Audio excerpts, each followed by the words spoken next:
I picked it up and flipped it over. The blood drained from my face, leaving me lightheaded. It was a transcript. Specifically, it was page 1 of the Arthur P. Henderson deposition. The formatting was perfect, the timestamps were correct, the font was the Courier New I always used. I read the last line on the page. Q. When was the foundation laid? Answer. The concrete was poured on the 5th of July. It was the sentence I had just typed, the sentence I had just typed 30 seconds ago. I looked at my desk. My printer, a bulky black LaserJet, sat in the corner. The power light was off. It was cold. It hadn't made a sound. I looked at the paper in my hand. This hadn't been printed in my room. It had been printed next door. My eyes shot to the wall again. The crack in the plaster seemed to be grinning at me. He wasn't just listening to the sounds in the room anymore. He wasn't just using microphones. He was in my computer. He was logging my keystrokes in real time. He was seeing what I saw, typing what I typed, and printing it out on his own machine just to prove he could. He wasn't just a squatter. He was a mirror that was getting closer. I dropped the paper. It fluttered to the floor, landing face up. Then, my computer monitor blinked. I spun around. The Word document I had been working on, the deposition, scrolled down. I wasn't touching the keyboard. I wasn't touching the mouse. A new line of text appeared on the screen, character by character, glowing black against the white page. I stared at the screen, my mouth dry as dust. Elias, you have a typo on line 42. The cursor blinked. Blink, blink, blink. Then it started typing again. You look tired. You should sleep. I can finish this for you. I backed away until my back hit the front door.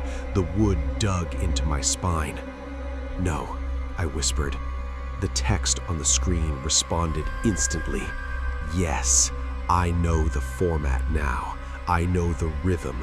I know you. The cursor deleted the last sentence and replaced it with one word typed over and over again, filling the page, scrolling faster and faster until the letters blurred together. Me, me, me, me, me. I turned and fumbled with the deadbolt. My fingers were slippery with sweat.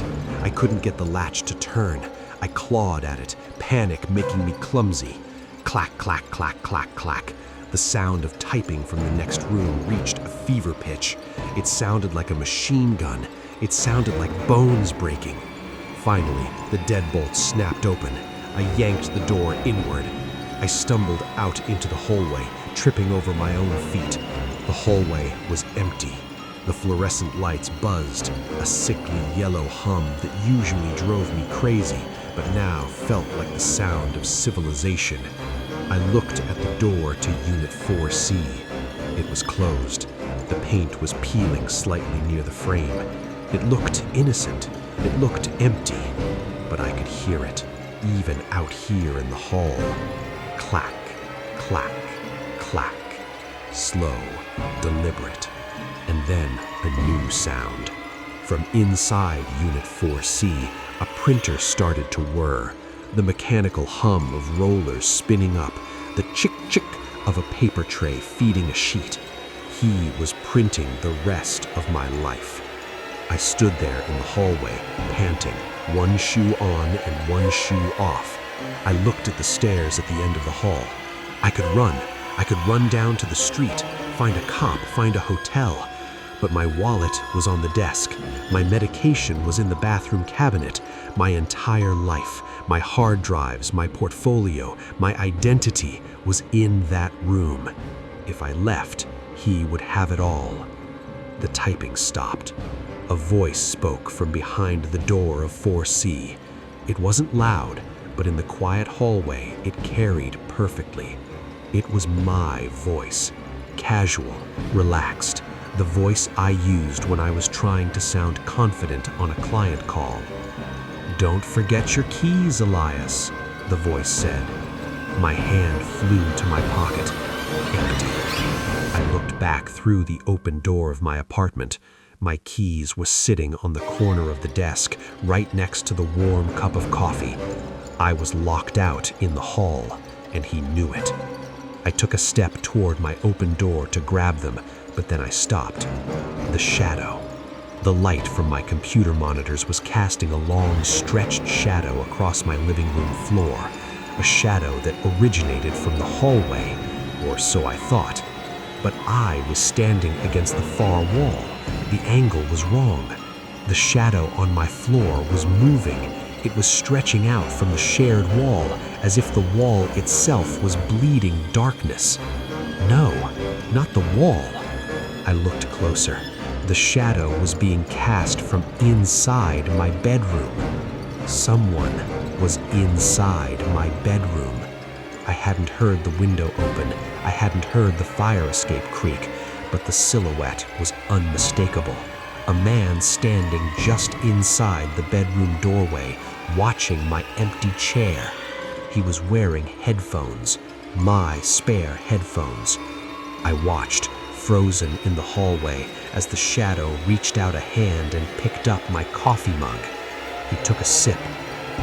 "Needs more sugar," my voice said from inside my own apartment. I didn't run. I couldn't. A strange, cold calm washed over me.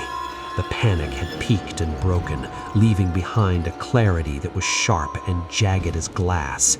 He was inside. He had crossed the line. The acoustic war was over.